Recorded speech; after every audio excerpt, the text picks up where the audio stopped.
The Constitution of India. Preamble. We, the people of India, having solemnly resolved to constitute India into a sovereign, socialist, secular, democratic republic and to secure to all its citizens justice, social, economic and political, liberty of thought, expression, belief, faith and worship, equality of status and of opportunity, and to promote among them all fraternity, assuring the dignity of the individual and the unity and integrity of the nation. In our Constituent Assembly, this 26th day of November 1949, do hereby adopt, enact and give to ourselves this Constitution.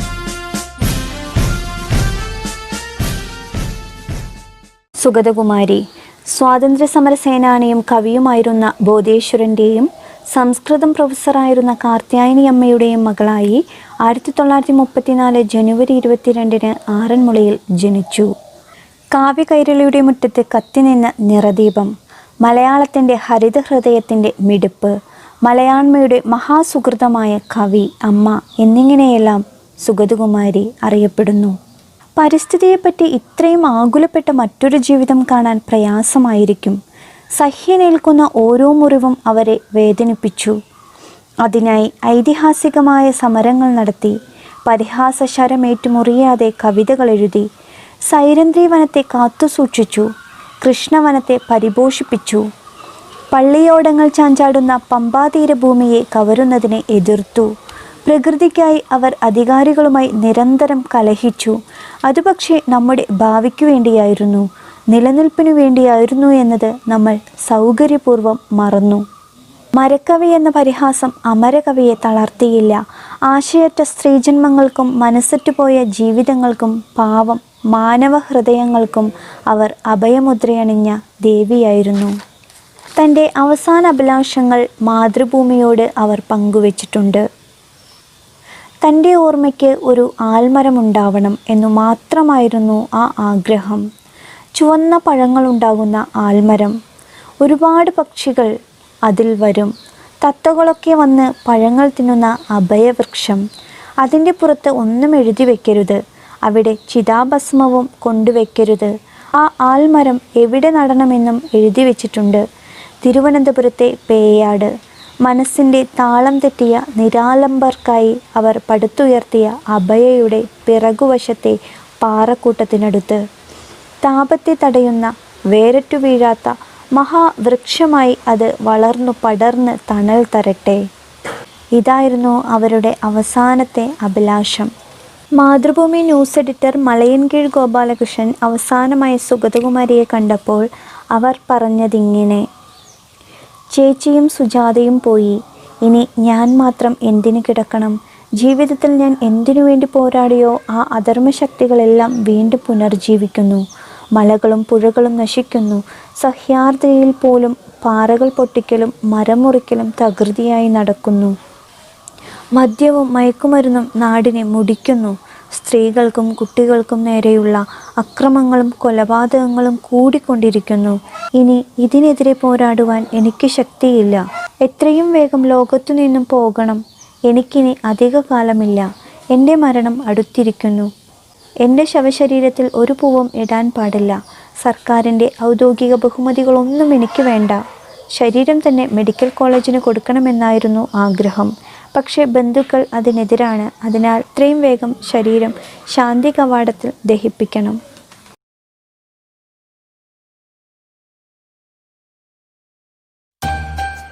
Christmas is not only about celebrations. It is also about divinity, goodness and values. 10 commandments in the Holy Bible. Each one teaches a value. Let's see what commandments teach us. Love God more than you love anything. It's love. Don't make anything in your life more important than God. It's loyalty. Always say God's name with love and respect. It's respect. Honor God by resting on the seventh day of the week. It's gratitude. Love and respect your parents. It's commitment. Don't hurt anyone. It's equality. Always be faithful in your relationships. It's trust. Don't take anything that is not yours. It's contentment. Always tell the truth. It's honesty. Don't wish for other people's stuff. It's selflessness. These values make us a good human being. That is what Christmas is all about. Merry Christmas to all.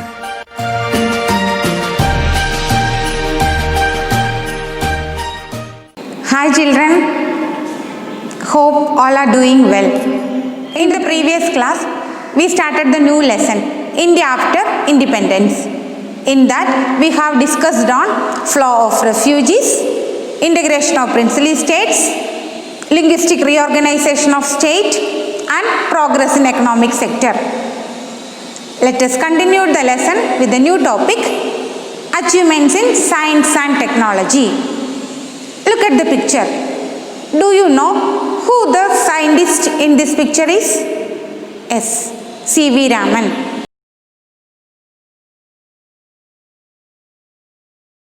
You may have heard of world famous Indian scientist S. Vikram Sarabhai, Homi Jahangir Bhabha, S.N. Bhatnagar, Satish Dhawan, Dr. A.P.J. Abdul Kalam, and Dr. Raja Ramanna. The role of these scientists is remarkable in the fact that the independent India has become one of the most developed countries in the field of science and technology. Let us discuss in detail achievements in science and technology.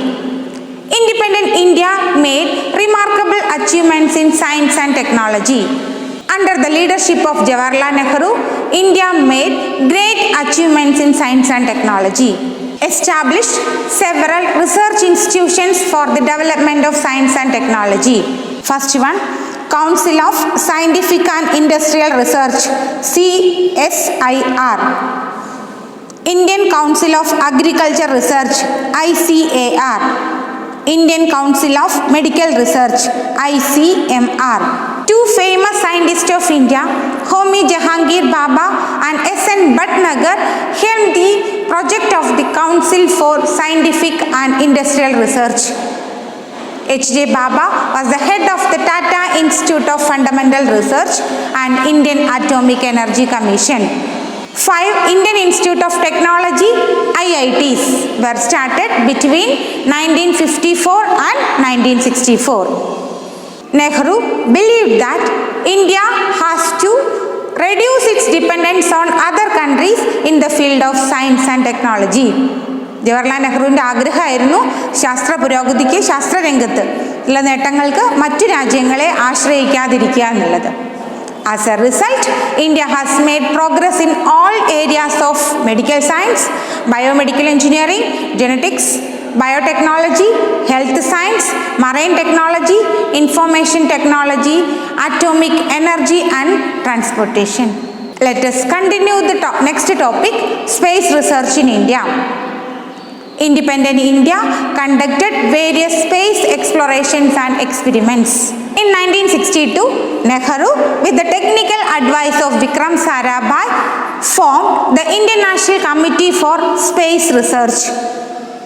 In 1961, Indian Space Research Organization, ISRO, was established to lead space research.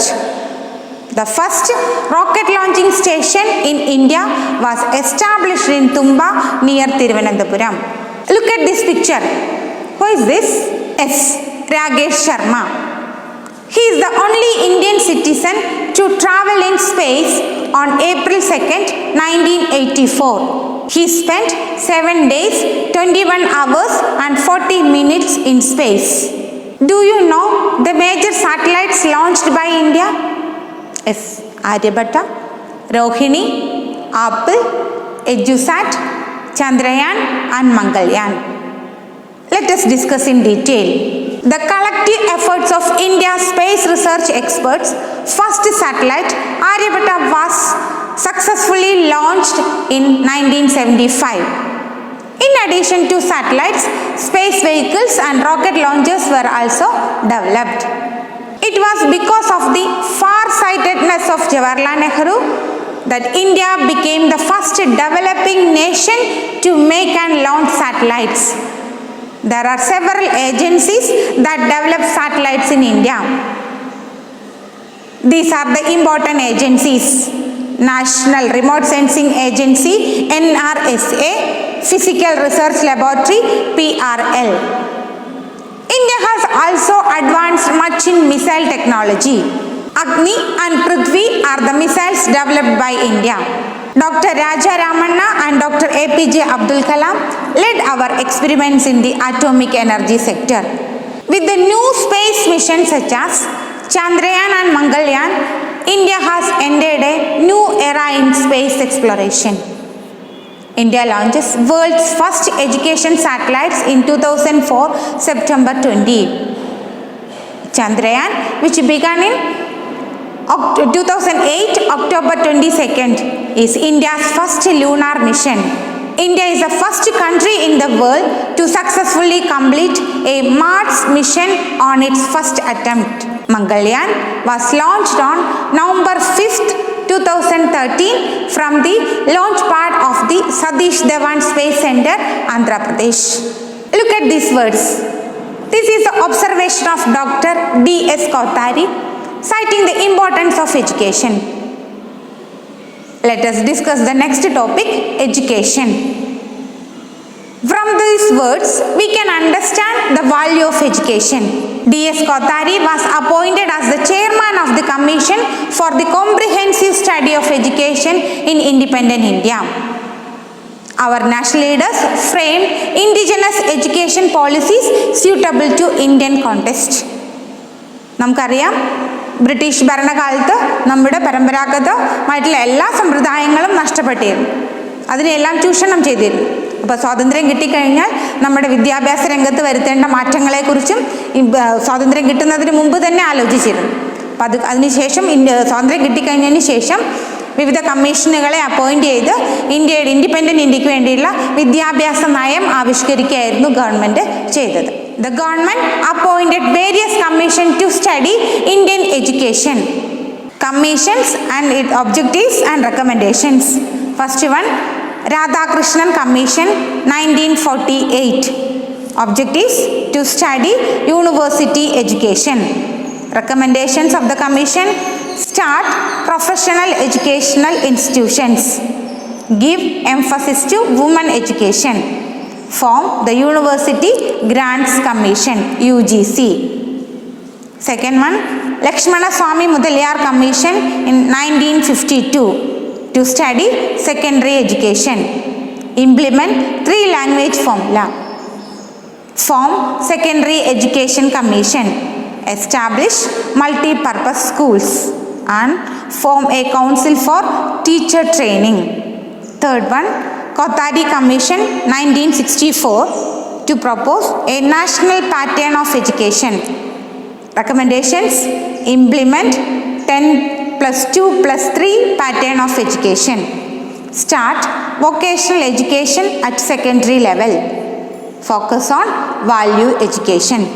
Important education policy implemented by the Government of India, that is National Policy on Education, was formulated in 1986 with an objective to prepare India to face the challenges of the new millennium. Major recommendation of the National Policy on Education, 1986.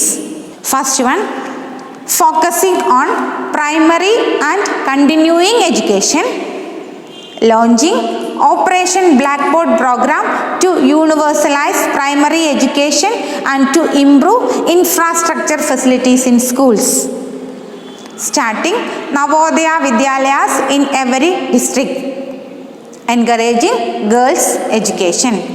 Although the national education policy was formulated in 1986, education became a fundamental right of the child as enacted on April 1st, 2009. Let us discuss the cultural achievements of India. Free India made tremendous progress in the field of culture. India has a unique cultural heritage. Various institutions have been set up by the central and state governments to protect India's cultural heritage. Look at this. These are the important institutions for the cultural development of India. Sangeet Nadaga Academy, activities formerly known as National Academy of Dance, Drama and Music. Promotion of drama and music. Headquarter New Delhi. Second one, Lalita Kala Academy. Promotion of Indian arts in India and abroad. Headquarter New Delhi. Third, Sahitya Academy. Promotion of literature in Indian languages. Headquarter New Delhi. National School of Drama established under the Sangeet Nadaga Academy. Headquarter New Delhi. Conducts National Drama Festival every year. Last one, National Book Trust of India, to make books available cost effectively, to encourage reading habit, to promote Indian books in India and abroad. Headquarter New Delhi. Okay, let us continue the next topic, foreign policy of India. Read these lines. The words of Jawaharlal Nehru reflects India's approach to other nations. Nehru's words illustrate India's attitude towards foreign countries at a time when the world is divided into two opposing factions. That already we discussed. Jawaharlal Nehru is the chief architect of the foreign policy of India. These are the main principles of India's foreign policy. Main principles of India's foreign policy. First one, resistance to colonialism and imperialism. Hostility to racism. Trust in the United Nations Organization. Next, peaceful coexistence and Panchashil principles. Emphasis on the necessity of foreign assistance. Last one, policy of non-alignment. Let us discuss the Panchashil principles. Do you know what is Panchashil principle? Panchashil principles is an agreement signed between the Prime Minister of India, Jawaharlal Nehru, and the Prime Minister of China, Zhou Enlai. Even though the Panchashil agreement was signed with China, India's approach to all other nations was also based on these principles. These are the Panchashil principles. First one, mutual respect for each other's territorial integrity and sovereignty. Mutual non-aggression. Mutual non-interference in each other's internal affairs. Equality and cooperation for mutual benefit. Last one, peaceful coexistence. We know that the non-aligned movement started after Second World War under the leadership of Jawaharlal Nehru. Rather than affiliating to a power bloc, India took a stand evaluating the merits and demerits in international affairs. Okay, I hope it is clear.